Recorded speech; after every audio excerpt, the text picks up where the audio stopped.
હૃદય સમ્રાટ એવા ભાઈ શ્રી હાર્દિકભાઈ પટેલે આપણી વચ્ચે ઉપસ્થિત થયા. એકવાર જોરદાર તાલીઓથી વધાવી લ્યો. અને આપણી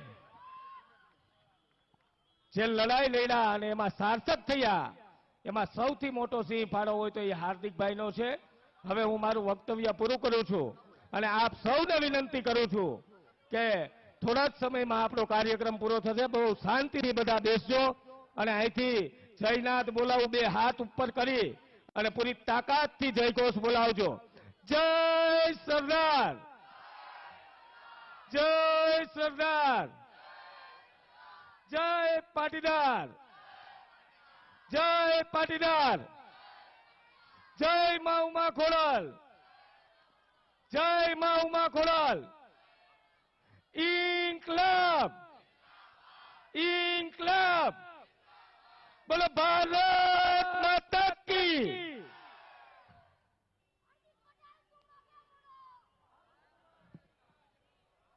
ખૂબ સરસ. આપણી વચ્ચે હાર્દિક પટેલ ઉપસ્થિત છે. ત્યારે ખૂબ આ 4 વર્ષ દરમિયાન જે આજ પાટીદાર સમાજ તથા અન્ય સમાજને જે અનામતનો લાભ મળ્યો છે, એમાં અનામતના આંદોલનની શરૂઆતથી લઈ અને આજ સુધી મંજિલ સુધી પહોંચ્યા છીએ. ત્યારે એકવાર બધાએ બે હાથ ઊંચા કરી અને આપણે જય સરદારનો નાદ કરવાનો છે.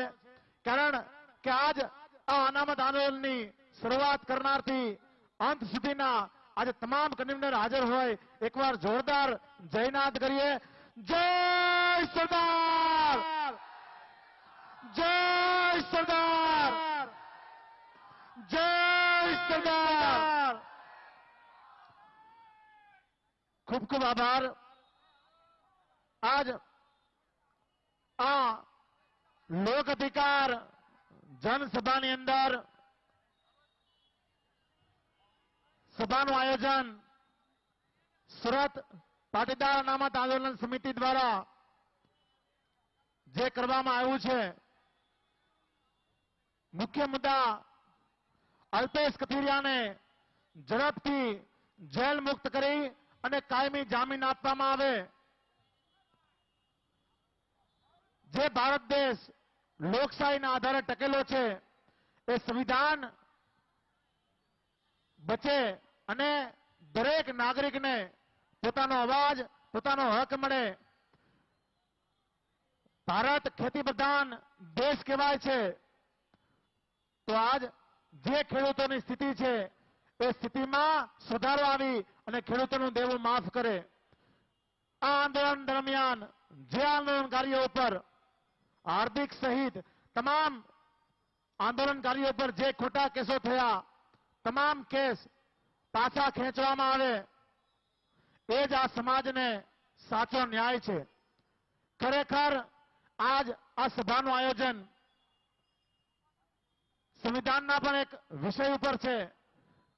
એટલા માટે કારણ કે આજ બધી રાજકીય પાર્ટીઓ આ દેશને સંવિધાનના નામે રમાડે છે. કારણ કે બધા જ લોકો જાણે છે કે આ દેશમાં માત્ર 2 કે 3% લોકો સંવિધાન વાંચ્યો છે. તો આજે હાર્દિક પટેલ સહિત બધા ઉપસ્થિત હોય, હું સુરત પાસ કન્વીનર ધાર્મિક માલવિયાને વિનંતી કરીશ કે પોતાની શાબ્દિક રજૂઆત કરે.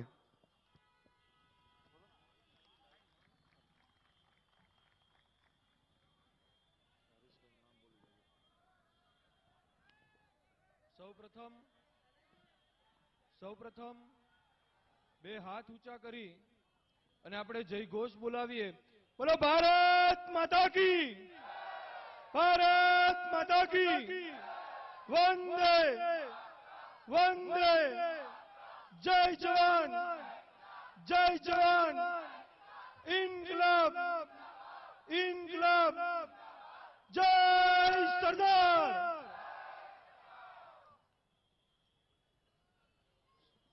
સૌપ્રથમ છેલ્લા 4-4.5 વર્ષથી ચાલી રહેલ આ આંદોલનની લડાઈ દરમિયાન પાટીદાર સમાજના જે 14 યુવાનોએ પોતાનું બલિદાન આપ્યું છે એના ચરણોમાં નતમસ્તક વંદન કરીએ. એ સાથે સાથે આજે આ 4 વર્ષની પાટીદાર અનામત આંદોલનની લડાઈ દરમિયાન હજારો યુવાનોએ પોતાનો ભોગ ને બલિદાન આપ્યું છે, સમય આપ્યો છે. અને આજની પરિસ્થિતિમાં જોઈએ, દિવસમાં એક બબે કોર્ટની તારીખો ભરી રહ્યા છે, કોર્ટ કચેરીઓના ધક્કા ખાઈ રહ્યા છે. ત્યારે પાટીદાર સમાજની સાથે સાથે સમગ્ર સવર્ણ સમાજને જે 10% અનામત મળી છે એની અંદર આ તમામ લોકોનું યોગદાન એ અમૂલ્ય છે. આંદોલન દરમિયાન હાર્દિક પટેલ સહિત તમામ અમારા સાથી આંદોલનકારીઓ જુદા જુદા જિલ્લા તાલુકાઓમાંથી અહીંયા ઉપસ્થિત રહ્યા છે અને આપ સર્વ ના સાથ સહકાર થકી પાટીદાર સમાજની એકતા અને એકજૂટતાથી આપણે આજે આ પરિણામ સુધી પહોંચ્યા છીએ. પરંતુ હજી પણ એમાં કંઈક થોડું ખૂટી રહ્યું હોય એવું લાગે છે. આજે સમાજની આ ઐતિહાસિક જીત પછી પણ સમાજના યુવાનો જો કોર્ટ કચેરીના ધક્કાઓ ખાતા હોય તો એ તમામ આ લાભ મેળવનાર સમાજના લોકોની જવાબદારી છે કે આંદોલનકારીઓ પરના જે ખોટા કેસો થયા છે એ પાછા ખેંચાવા જોઈએ. એ જ મુખ્ય માંગ સાથે અલ્પેશ કથિરિયાની જેલ મુક્તિ, ખેડૂતોનું દેવું માફ થાય અને સંવિધાન બચાવોના ત્રિવિધ મુદ્દા સાથે આ લોક અધિકાર સભાની અંદર ઉપસ્થિત આપ સર્વનું સુરત પાસ સમિતિ વતી હું હાર્દિક સ્વાગત કરું છું. હવે આપણે માત્ર જે મેં વાત કરી છેલ્લી કે યુવાનો જે કોર્ટ કચેરીના ધક્કાઓ ખાઈ રહ્યા છે એને લઈને સરકાર દ્વારા યુવાનો પરના કેસો પાછા ખેંચાય એ જ મુખ્ય લડતના મુદ્દા સાથે આપણે આગળ વધી રહ્યા છીએ. ત્યારે હવે આ આંદોલનના આ છેલ્લા સમયગાળાની અંદર આપ સર્વ ખંભે ખંભો મિલાવી અમને સાથ સહકાર આપો અને આપણી આ માંગની અંદર આપણે જીત મેળવીએ એ જ અભ્યર્થના અને અભિલાષા સાથે તમામ આંદોલનકારીઓ જે પણ યુવાનો જેલમાં ગયા છે અને એની સાથે સાથે યુવાનોના પરિવાર દ્વારા પણ જે સાથ સહકાર આંદોલનકારીઓને આંદોલનની ટીમને મળ્યો છે એ તમામ લોકો પાસે ફરી વખત એ સાથ સહકારની અપેક્ષા અને અભ્યર્થના સાથે વધારે મારે કશું નથી કહેવું.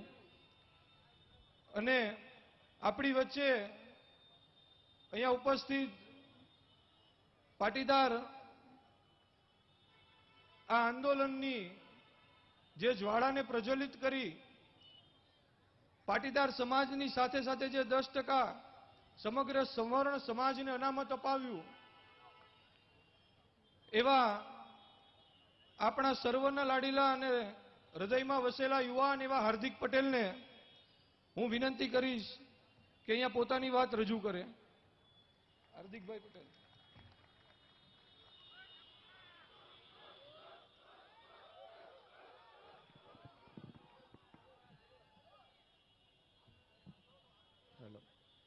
મંચ પર વિરાજમાન સુરત શહેર પાસ કન્વીનર ધાર્મિકભાઈ માલવિયા, તેમના સાથે વિશાલભાઈ વસોયા, અમદાવાદથી આવેલા ગીતાબેન પટેલ, અમદાવાદથી આવેલા જયેશભાઈ, ગોધરાથી આવેલા ઉદયભાઈ પટેલ, મંજીભાઈ વિરાણી, જામનગરના જયંતિભાઈ સભાયા, જુનાગઢથી અમિતભાઈ, ગાંધીનગરથી ઉત્પલભાઈ, પારસભાઈ સોજિત્રા, આંદોલન દરમિયાન શહીદ થયેલા ભાવિનભાઈ ખૂટનાભાઈ, બિપિનભાઈ, જુનાગઢથી તેજસભાઈ વઘાસિયા, ભાવનગરથી નરેશભાઈ ડાખરા અને ઊંઝાથી ધનજીભાઈ, અમરેલીથી પારસભાઈ, આપ સૌનું અહીંયા હાર્દિક સ્વાગત કરું છું, આપ સૌને વંદન કરું છું, આપ સૌને અભિનંદન કરું છું. અને મારી સામે બેઠેલા સુરતના તમામ નવયુવાનો, આપનું અહીંયા હાર્દિક સ્વાગત કરું છું. દોસ્તો, છેલ્લા કેટલાય સમયથી આપણે બધા સાથે મળીને એક સમાજની નહીં પણ ગુજરાતના જેટલા પણ ગરીબ સમાજો છે એ સમાજને શિક્ષણ અને રોજગારીની અંદર અનામતનો લાભ મળે એના માટે આંદોલન કર્યું. અને આ આંદોલનની અંદર લગભગ અસંખ્ય યુવાનો ઉપર સરકાર દ્વારા નાના મોટા કેસો કરવામાં આવ્યા છે. જ્યારે આંદોલન શરૂ થયું ત્યારે આ આંદોલનની અંદર કોઈ પણ યુવાન ઉપર કેસ નહોતો, પરંતુ જ્યારે ધીરે ધીરે આંદોલન ગતિએ પકડ્યું, સમાજના નાના મોટા પરિવારને અનામતનો લાભ મળ્યો અને જ્યારે આંદોલન જો પૂરું થતું હોય તો સમાજના યુવાનો ઉપર એક પણ કેસ ન હોવો જોઈએ એ બાબતે અમે સરકારને રજૂઆત પણ કરીએ છીએ. જેટલા પણ ખોટા કેસો થયેલા છે અનામત આંદોલન દરમિયાન એ પાછા ખેંચાવા જોઈએ. આ એક મુદ્દા સાથેની આજની આ સભા. બીજો મુદ્દો ખેડૂતોનું દેવું માફ થવું જોઈએ, કેમ કે આપણે બધા ખેડૂતના દીકરા છીએ અને અમરેલી અને ભાવનગર છોડીને અહીંયા આવ્યા છીએ. અને ત્રીજો મુદ્દો કે જો બંધારણની દ્રષ્ટિએ દરેક યુવાનને અનામત આંદોલન કે કોઈ પણ આંદોલન કરવાનો અધિકાર હોય, છતાંય આની ઉપર જો કેસો કરવામાં આવતા હોય તો બંધારણને ક્યાંક ને ક્યાંક ખતરામાં મૂકવાનો સરકાર દ્વારા પ્રયાસ થઈ રહ્યો છે. તો બંધારણ બચાવવા 3 માંગો સાથે આજના સુદામા ચોકની અંદર આ સભાનું આયોજન થયેલું છે. દોસ્તો, મને ઘણી બધી ખબર છે, ઘણા બધા યુવાનો, ઘણી બધી સોસાયટીના વડીલો જે છેલ્લા 3 વર્ષથી આંદોલનની સાથે જોડાયેલા છે, એ આંદોલનની અંદર ક્યાંક ને ક્યાંક નાની મોટી ભૂલો, ક્યાંક ને ક્યાંક નાના મોટા ઉતાર ચઢાવ, અને આંદોલનની અંદર એવા ઘણા બધા યુવાનો હોય છે જે આંદોલન કઈ રીતે તૂટે, આંદોલનનો કઈ રીતે દુરુપયોગ થાય, આંદોલનની અંદર કઈ રીતે ખોટા માર્ગે સમાજને લઈ જવો, એવા અસંખ્ય સમાજની અંદર ને આંદોલનની અંદર રહેલા 4-5 લોકોએ કરેલો છે. પણ આ સમાજને ક્યાંક ને ક્યાંક લાભ મળે, આ સમાજનો યુવાન સરકારી નોકરીએ લાગે, આ સમાજનો પરિવાર આત્મહત્યા ન કરે, એના દીકરાને સરકારી સ્કૂલ કોલેજની અંદર એડમિશન મળે, એવા ઉદ્દેશ સાથે અમે હંમેશ માટે આંદોલનને મજબૂત કરવાનો પ્રયાસ કર્યો છે. મને ચોક્કસ એ વાત સાથે દુઃખ સાથે કહેવું પણ પડે કે આંદોલનની અંદર ઘણા બધા લોકોએ સમાજનો દુરુપયોગ કરવાનો પ્રયાસ પણ કર્યો છે, પરંતુ અમે ક્યારેય પણ સમાજનો દુરુપયોગ આ છેલ્લા 3 વર્ષની અંદર થવા નથી દીધો. આ સમાજને જ્યારે 10% અનામતનો લાભ મળ્યો, ખાલી પાટીદાર સમાજને નહીં પણ ગુજરાતની અંદર પાટીદાર સમાજની સાથે સાથે સોની, લુહાણા, બ્રાહ્મણ, સતવારા કે કોઈ પણ સમાજ કેમ ના હોય, એ દરેક સમાજને નાનો મોટો લાભ અપાવવાનો અમે લોકોએ પ્રયાસ કર્યો છે. જો 10% અનામત આપવી જ હતી, ખાલી પાટીદાર સમાજને નહીં ગુજરાતની અંદર તમામ સમાજને અનામત આપવી હતી, તો પછી ગુજરાતની અંદર આંદોલન કરતા પાટીદાર સમાજના યુવાનો ઉપર રાજદ્રોહ જેવા કેસો લગાવવાની શા માટે જરૂર પડી? આ એ વાત અમે સરકારની સામે વારંવાર કરી છે, સરકારની સામે વારંવાર એ વાત કરી રહ્યા છીએ, પરંતુ જવાબદારી તમારી અને મારી એ બને છે કે જ્યારે જ્યારે સમાજ કોઈ દુઃખી માર્ગે જતો હોય, સમાજનો ખેડૂત જ્યારે આત્મહત્યા કરતો હોય, સમાજના યુવાનોને સારી નોકરી ના મળતી હોય, સમાજના યુવાનોને સારું શિક્ષણ ના મળતું હોય, ત્યારે તમારે ને મારે તમામ ભેદભાવ ભૂલીને, પાર્ટી કે કોઈ પણ પક્ષને ભૂલીને એક થઈને લડવાની દોસ્તો જરૂર છે. આજે અહીંયા ઊભા થયા છે એનો મતલબ કે તમારા માટે અવાજ ઉઠાવવાનો અમે લોકો પ્રયાસ કરીએ છીએ. અમને પણ ખૂબ લોકો હેરાન કરે, પરેશાન કરે છે. અમને લોકો સરકાર થકી જેલમાં મોકલવાના, નાના મોટા કેસો કરવાના પ્રયાસ કર્યા છે, પણ આજ દિન સુધી આ સમાજને ક્યારેય ગીરવે મૂકવાનો અમે લોકોએ પ્રયાસ નથી કર્યો. અને એટલા માટે જ છેલ્લા 3.5 વર્ષથી અમે આ ભારતીય જનતા પાર્ટીની તાનાશાહી સરકાર સામે લડી રહ્યા છીએ. અને આજે ખાલી પાટીદાર સમાજને નહીં પરંતુ નાનામાં નાના સમાજને અનામતનો લાભ મળ્યો છે, અને આવતીકાલે કદાચ એ છોકરો સરકારી નોકરીની અંદર એડમિશન મળશે કે નોકરી મળવાનો લાભ મળશે. પણ કહેવાની વાત તો એટલી જ છે કે આંદોલન કેમ તૂટે, સમાજના યુવાનો કેમ ગરીબ બને, એવો પ્રયાસ 2 થી 3 લોકોએ હંમેશા સમાજની અંદર કર્યો છે. અમારી લડાઈ કોઈ 5 કરોડના બંગલામાં રહેતા લોકો માટેની નથી. અમારી લડાઈ કોઈ હીરાના કારખાનાના માલિકો માટેની નથી. અમારી લડાઈ જેની જોડે 100 વીઘા જમીન છે એના માટેની લડાઈ નથી. અમારી લડાઈ કોઈની જોડે BMW કે મર્સિડીઝ ગાડી છે એના માટેની નથી. અમારી લડાઈ એવા લોકો માટેની છે જે આજ પણ ડાયમંડની અંદર 1500 રૂપિયા કે 2000 રૂપિયા કે 15000 રૂપિયાના પગારે નોકરી ધંધો ને મજૂરી કરે છે, જેની જોડે 5 વીઘા જમીન છે અને મહેનત મજૂરી કરવા છતાં એને કપાસ કે મગફળીનો ભાવ નથી મળતો. અમારી લડાઈ એવા લોકો માટે છે કે જે લોકો પોતાના દીકરાને ભણાવવા માટે ઘણા સપનાઓ જોયા છે પણ એ લોકોના સપનાઓ પૂરા નથી થતા. આ એવા લોકો માટેની લડાઈ અમે લોકો લડી રહ્યા છીએ. આની અંદર કોણ સાથ આપે છે કોણ નથી આપતો એ ચિંતાનો વિષય નથી. સ્વાભાવિક છે કે ઘણા બધા લોકો સાથ ન પણ આપે, પણ લોકશાહી દેશ છે. આ લોકશાહી દેશની અંદર દરેકને બોલવાનો અને આંદોલન કરવાનો અધિકાર છે. તમે નહીં બોલો એનો મને વાંધો નથી, તમે સાથ આપશો નહીં આપો એનો મને વાંધો નથી, પણ અમે લોકો જે લડવાની કર્યા છીએ લડાઈની અંદર જો અમે આ બધું છોડીને કોઈકના ખોરે બેસીને જો ગુલામી કરીએ તો ચોક્કસપણે ધરતીપુત્રનો દીકરો છું એની અંદર મને ક્યાંક ને ક્યાંક લાજ લાગે. એટલા માટે આ તમારા માટેની લડાઈ અમે દિલથી લડી રહ્યા છીએ. છેલ્લા 4 દિવસથી આ દેશની સુરક્ષા ઉપર ખતરો આવ્યો છે અને ઘણા બધા લોકો જેને બોર્ડર જોડે કે એના ઘર જોડે કોઈ લેવા દેવા નથી, જેના પરિવારની અંદર 50 પેઢી સુધી કોઈ સૈનિક બન્યો નથી, જે લોકો બોર્ડર ઉપર શું બની રહ્યું છે એની ચિંતા નથી, એ લોકો છેલ્લા 4 દિવસથી ફેસબુકની અંદર હું જોઉં છું વાત કરી રહ્યા છે કે યુદ્ધ થઈ જવું જોઈએ અને પાકિસ્તાનને આમ કરી નાખવું પડે અને પાકિસ્તાનને તેમ કરી નાખવું પડે. આ વાત એવા લોકો કરે છે જેના ઘરમાંથી આ દેશ માટે કોઈ મરવા મીટવા માટે તૈયાર નથી. એ વાત એવા લોકો કરી રહ્યા છે કે આ દેશ માટે એ લોકોને કાંઈ લેવા દેવા નથી. પણ આજે તમે બધા જુઓ દોસ્તો, આ પરિસ્થિતિ આ દેશ સુધી ક્યાં પહોંચી. 64 જવાનો છેલ્લા 15 દિવસની અંદર વગર યુદ્ધે શહીદ થયા છે. આજે જ્યારે એક પાયલોટ પાકિસ્તાનથી આ દેશમાં પાછો ફરતો હોય એની અમને ખુશી છે, પણ એવી તો કેવી ખુશી કે 65 લોકો આ દેશ માટે શહીદ થઈ ગયા તો આપણે ફટાકડા ફોડવા માંડી ગયા. હજુ 5 દિવસ નથી થયા અને ભારતીય જનતા પાર્ટી બાઇક રેલીના નામે વિજય સંકલ્પ રેલી કરવા માંડી. આ સવાલો તમારે ને મારે કરવા પડશે. આ સવાલો નથી કરતા એટલા માટે પરિસ્થિતિમાં આપણે લોકો બેઠા છીએ. આજે અમિત શાહ અહીંયા અડાજણની અંદર આવે છે તો અહીંયા કામ કરતા આપણે 5 છોકરાઓની અંદર ધરપકડ કરીને પોલીસ વાળા લઈ જાય છે. આ ભારતનું અને આ ગુજરાતનું બંધારણ છે. આની સામે અમને લોકોને સવાલ છે, આની સામે અમને લોકોને વિરોધ છે અને આ વિરોધ કરવાનો અમે લોકો પ્રયાસ કરીએ છીએ. સ્વાભાવિક છે અમરેલી અને ભાવનગરથી આવ્યા છીએ. આજે 20 વર્ષ પહેલા ગામની અંદર કોઈ જમાદાર હોય તો આપણે પોલીસ સ્ટેશને નતા જતા. બાપ દાદાઓ ડરતા હતા કે પોલીસ સ્ટેશન જઈશું તો આપણને જેલમાં મોકલી દેશે, આપણી પર ખોટા કેસો કરશે. આજે સમાજનો યુવાન પોતાના સમાજ માટે પોતાની આવનારી પેઢી માટે લડે છે તો વગર સ્વાર્થ વગર ચિંતા અને કોઈ પણ જાતની પરવા વગર છોકરા કે સમાજના યુવાનોને સાથ અને સહયોગ આપવો એ તમારા લોકોની ફરજ છે. જો આ સહયોગ અને ફરજને નહીં સમજીએ તો તમે ને હું જાણીએ છીએ કે આવનારા દિવસો ક્યાં જવાના છે. તમે રોજ ટીવી જોતા હશો, રોજ ગુજરાતી ચેનલ હિન્દી ચેનલ જોતા હશો, રોજ ચેનલની અંદર આવતું હશે ભારતીય જનતા પાર્ટીએ એટલે કે પ્રધાનમંત્રીએ સૈનિકોને છૂટો દોર આપી દીધો, પાકિસ્તાનના ભૂક્કા બોલાઈ જશે અને નીચે એક નાની પટ્ટી આવતી હશે કે પાકિસ્તાન વારંવાર સીઝ ફાયરનું ઉલ્લંઘન કરી રહ્યું છે.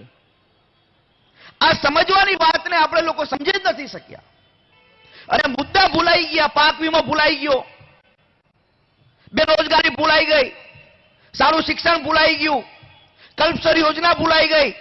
અમરેલી ભાવનગર ખાલી થઈ રહ્યા છે, કયા કારણે ખાલી થઈ રહ્યા છે એની અંદર આપણે લોકોએ ચિંતન કરવાનું ભૂલી ગયા.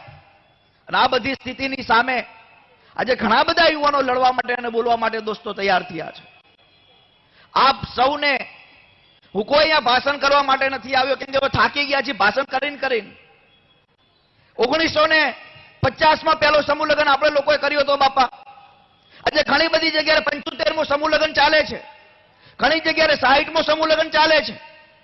2004 ની અંદર મોટો લાડવો બનાવ્યો તો સુરતની અંદર, પણ હજુ સુધી આપણે લોકો એક નથી થઈ શક્યા. આપણે ખાલી વાતો કરવામાંથી ઊંચા નથી આવતા અને એનું પરિણામ છે કે છેલ્લા 3.5 વર્ષથી સમાજ લડાઈ લડતો હોય અને મંદિરની અંદર જેમ ટકરો વગાડતા હોય એવી રીતે સમાજ સરકારની સામે વાત કરે, સમાજનું કંઈ આવે નહીં. એ સમાજની વાત આપણે લોકો કરી રહ્યા છે અને છતાંય કોઈ બોલવા માટે તૈયાર નથી. બસ દૂર ઉભા બધો તમાશો જોવાનો. આ ભારતીય જનતા પાર્ટીનો માણસ છે, આ કોંગ્રેસનો માણસ છે. આ સમાજને બદલવો હશે, આ સમાજને મજબૂત બનાવવો હશે તો વાડા અને વાદ વિવાદમાંથી બહાર આવવું પડશે. જ્યારે જ્યારે સમાજ કોઈક વાત કરે ત્યારે જાતિવાદની વાત થઈ જાય છે, સમાજવાદની વાત થઈ જાય છે.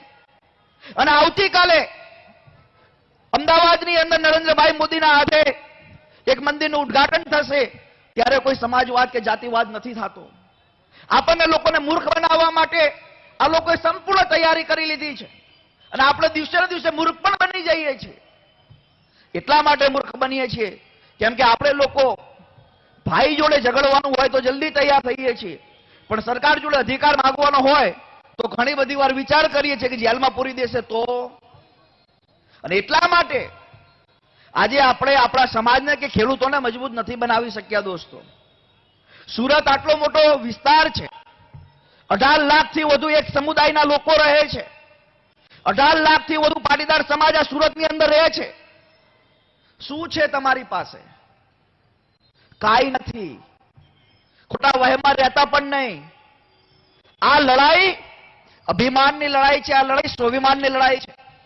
વાતો કરવાથી કે બૂમ બૂમ બૂમ કરવાથી આ સમાજ ક્યારે બદલશે નહીં. સમાજની અંદર ઘરે ઘરે જઈને સમાજના યુવાનોને સરદાર ભગતસિંહ બનાવવો પડશે, સરદાર વલ્લભભાઈ પટેલ બનાવવો પડશે.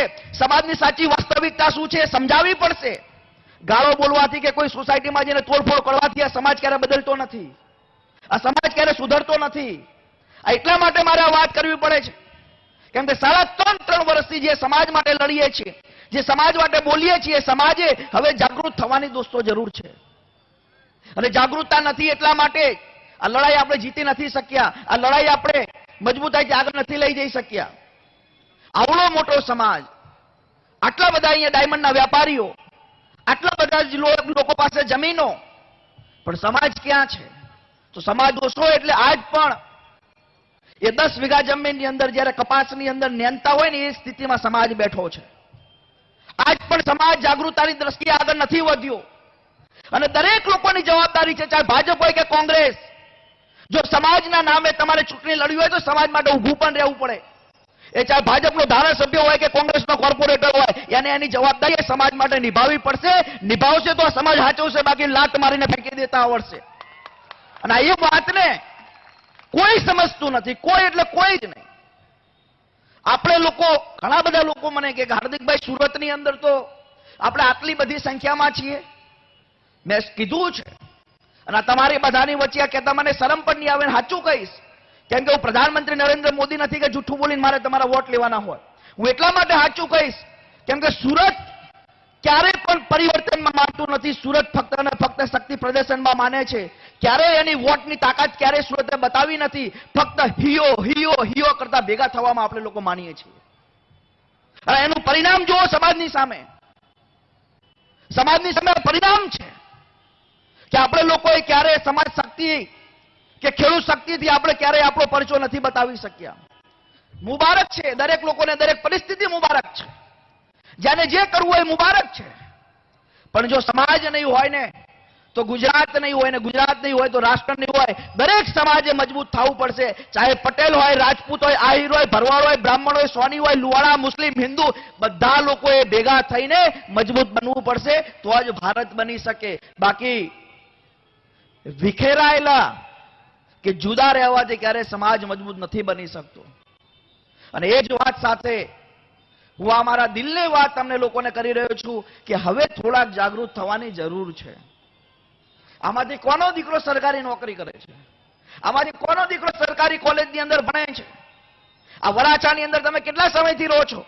આ મોટા વરાછાની અંદર તમે કેટલા સમયથી રહો છો? 25-20 વર્ષથી લોકો રહે છે અને સ્માર્ટ સિટી કહેવામાં આવે છે. પણ તમારા વિસ્તારની અંદર હજુ સુધી સરકારી કોલેજ નથી બની શકી. આને સ્માર્ટ સિટી નો કહેવાય. હવે તો જાગૃત બનો. આ વાતને સમજવાની જરૂર છે.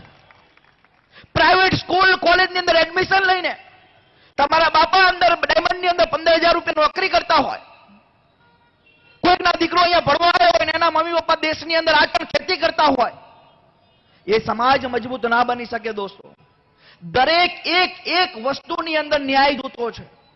સારા શિક્ષણ માટે, સારી નોકરી માટે, સારી કોલેજ માટે, સારી સ્કૂલ માટે, ઘરની અંદર આવનારું એ કરિયાણા માટે નાની નાની વસ્તુએ ન્યાય જોઈએ છે. અને એટલા માટે અમે છેલ્લા 3.5 વર્ષથી આ ઘોઘરો તાણીને વાત કરી રહ્યા છીએ. અમને બી ઘણા બધા લોકો કહે છે, એમાં આ 2 દિવસથી સર્જિકલ સ્ટ્રાઇક થઈ એ પછી ઘણા બધા લોકો કહે છે હવે તો હાર્દિકભાઈ ભારતીય જનતા પાર્ટી સામે લડવાનું બંધ કરો. મેં કીધું કા? તો કે હજુ એ જીતશે. મેં કીધું એમાં જ ફરક છે મારામાં ને એનામાં, કે એને ખબર છે કે અમે નથી જીતવાના છતાંય જીતવાનો ફાંકો રાખે છે, અને મને ખબર છે કે આ મારી જોડે ગમે તે કરવાના છે છતાંય હું લડવાનો ફાંકો રાખું છું. એટલા માટે મેં આ લોકો સામે લડીએ છીએ. અને 25 વર્ષની ઉંમર છે. આમાં ઘણા બધાને 2 દીકરા છે, ઘણા બધાને 1 દીકરા છે. હું મારા બાપાના એકનો એક દીકરો છું. હવે તો લગ્ન પણ થઈ ગયા છે. ઘણા બધા લોકોને એવું લાગે કે બધું બંધ કરી દેવું પડે, પરિવારને પણ લાગે બંધ કરી દેવું પડે. ઘણા બધા લોકો હજુ પણ કહે છે કે હાર્દિકભાઈ 10% અનામત આપી, હવે તો ભાજપનું સારું વાત કરીને ભાજપ જોઈન્ટ કરી લો. પણ આજે સમાજ માટે લડીએ છીએ, સમાજના મુખ્ય મુદ્દાઓ માટે લડીએ છીએ, ત્યારે તમારે ને મારે બધાએ ભેગા મળીને દોસ્તો લડવાની જરૂર છે. ભાજપ કોંગ્રેસ આપણા માટે મહત્વ નથી રાખતું, આપણા માટે આપણા મુદ્દા મહત્વના રાખે છે. કેવા મુદ્દા? એ મુદ્દા જ્યાં આજે પણ આપણો દીકરો સરકારી સ્કૂલ કોલેજની અંદર એડમિશન નથી લઈ શકતો અને પ્રાઇવેટ સ્કૂલ કોલેજની અંદર એડમિશન લઈને 1 લાખ રૂપિયાની ફી ભરવી પડે છે. આજે કદાચ ઘણા બધા યુવાનો છે જેને નહીં ખબર હોય, 5 દિવસ પહેલા વિધાનસભાનું સત્ર હતું. ગૃહમંત્રીએ વિધાનસભા સત્રની અંદર રજૂઆત કરી કે અનામત આંદોલન દરમિયાન થયેલા કેસો ઉપર કડકમાં કડક કાર્યવાહી કરવામાં આવે. 2017ની ચૂંટણી વખતે અનામત આંદોલન દરમિયાન થયેલા કેસો પાછા ખેંચવાની વાત થઈ હતી, પણ હજુ સુધી કેસો પાછા નથી ખેંચાયા. આ એટલા માટે વાત કરું છું કેમ કે સમજો, જાગૃત બનો. અને જાગૃત નહીં બનીએ તો હું નથી માનતો કે આપણે આપણા અધિકારની વાત કરી શકીએ. દોસ્તો, હું તમને બધાને વિનંતી કરવા આવ્યો છું કે હવે જાગૃત બનજો, નહીં તો જે રીતે સરદાર વલ્લભભાઈ પટેલના નિધન બાદ 25 વર્ષે ચીમનભાઈ પટેલ આ પૃથ્વી આ ધરતી ઉપર ગુજરાત ઉપર સેવાના કાર્ય અર્થે આવ્યા હતા. ચીમનભાઈ નતા, એ પછી કેશુભાઈ પટેલ આવ્યા હતા, અને 2000ની સાલ પછી કેશુભાઈ નથી, આજે 2019ની સાલ છે. કેશુભાઈ રાજનીતિમાં નથી, આજે 2019ની સાલ છે. આજે સમાજના યુવાનો સમાજ હિતના કાર્યો માટે આવ્યા છે. એને સાથ અને સહયોગ આપજો. જો સાથ અને સહયોગ નહીં આપો તો આવનાર દિવસની અંદર કોઈ યુવાન લડવા માટે નહીં આવે. અને તમને બધાને એક જ વાત સમજાવું છું કે સરકારમાં બેઠેલી 2 નોટો અમિત શાહ અને નરેન્દ્ર મોદી નથી ઈચ્છતા કે તમે લોકો આગળ વધો. એનો દાખલો અત્યારે આપું છું. કેશુભાઈ પટેલ જ્યારે મુખ્યમંત્રી હતા ત્યારે ગોકુળ ગ્રામ યોજના અને ગામડે ગામડે ખેડૂતો માટેનું કામ કર્યું. ખેડૂતોના નેતા કહેવાયા. જ્યારે કેશુભાઈ પટેલને સરકાર ઉપરથી ઉતારી દેવામાં આવ્યા એટલે 2002ની અંદર નરેન્દ્રભાઈ મોદી આ ગુજરાતના મુખ્યમંત્રી બન્યા, અને જે ખેડૂતોના નેતા કેશુભાઈ પટેલ હતા એમને ફક્ત એક પાટીદારના નેતા તરીકે સ્થાપિત કરી દેવામાં આવ્યા. ધીરે ધીરે સમય ગયો, પાટીદારના નેતા તરીકે એ મજબૂત થવા માંડ્યા. તો 2012ની અંદર ફક્ત અને ફક્ત લેવા પાટીદારના નેતા તરીકે સ્થાપિત કરીને એમનું રાજકારણ પૂરું કરી દેવામાં આવ્યું. એને સમજવાની અને જાગૃત બનીને આ વાતને સ્વીકારવાની જરૂર છે. જે માણસ ખેડૂતોનો નેતા હતો એને પાટીદાર નેતા પછી લેવા પાટીદાર નેતા બનાવી દીધો. આ એ સમાજની પ્રગતિ, આ એ સમાજની સમૃદ્ધિ સરકારમાં બેઠા ઘણા બધા લોકો નથી જોઈ શકતા. આ સમાજે ક્યારેય કોઈનો વિરોધ નથી કર્યો, આ સમાજે ક્યારેય કોઈનું નુકસાન નથી કર્યું, પણ જ્યારે સમાજની વાત આવી ત્યારે બધા લોકો તમારું નુકસાન કરવા અને તમારો વિરોધ કરવા માટે બહાર આવી ગયા. એ વાતને સમજવાની જરૂર છે, અને એ વાતને જો નહીં સમજો તો હું નથી માનતો કે આજે આંદોલનમાં આપણા જેટલા પણ યુવાનો છે, યુવાનો પર થયેલા કેસો પાછા ખેંચાય. સરકારને ખબર પડી ગઈ કે મારો ને આમને જેટલા મરાય એટલા. ચૂંટણી ટાણે તો આપણને જ વોટ આપે છે. નક્કી કર્યું કે ભાજપને વોટ નથી આપવો, પણ ઈવીએમ ઉપર જાય એટલે કે કમર ને બટન દાબીને આવતા રહે. એટલે બરાબર ના માર્યા હતા આપણને. 2017માં હરખા માર્યા હતા, 2015માં બરાબર માર્યા હતા, પણ હજુ સુધી આપણે જાગૃત નથી થઈ શક્યા. અને હું નથી માનતો કે હવે બહુ એવી વાત કરવી પડે કે હવે જાગૃત થાવ, હવે જાગૃત થાવ, પણ બહુ લિમિટ થઈ ગઈ છે. હવે સમાજે જાગૃત થવું હોય તો જવાની જરૂર છે ને, ન થવું હોય તો આ લોકોની ગુલામી અને આ લોકોનો અત્યાચાર સહન કરવાની પણ છૂટ છે. જેને અત્યાચાર અને ગુલામી સહન કરવી હોય એને મુબારક. હું કડમીના પેટે જન્મ્યો છું, મને આ લોકોની ગુલામી મુબારક નથી, એટલા માટે હું લડું છું. જેને લડવાની છૂટ હોય એ આવી જજો, સાથે મળીને લડીશું. અને જેને ગુલામી કરવાની છૂટ હોય એ આજે પણ ભારતીય જનતા પાર્ટીની ગુલામી કરી શકે છે. Best of luck. અને એટલા માટે જ દોસ્તો, દરેક સમાજને આ લોકો સામે જાગૃત થવાની જરૂર છે. હું જ્યારે જ્યારે કંઈક સાચી વાત કરું ત્યારે ત્યારે અમને લોકોને કોર્ટના કઠેડામાં ઉભા કરી દેવામાં આવે. હાર્દિક ખોટો છે, હાર્દિક રાજકારણ કરે છે, હાર્દિક કોંગ્રેસનો માણસ છે, હાર્દિકે બહુ પૈસા બનાવી લીધા છે. જ્યારે કાંઈ કરો એટલે જ્યારે એવું લાગે કોર્ટના કઠેડામાં લઈને ઉભો કરી દીધો હોય. ખુલાસા આપણે આપવાના, આપણે શું કર્યું એની વાતો કરવાની. અને મને નવાઈ લાગે છે કે પૈસા કમાવો હોય તો રાજદ્રોહનો આરોપી બનીને કમાઈ લેવાય, આવું બધાને શીખવાડું છું.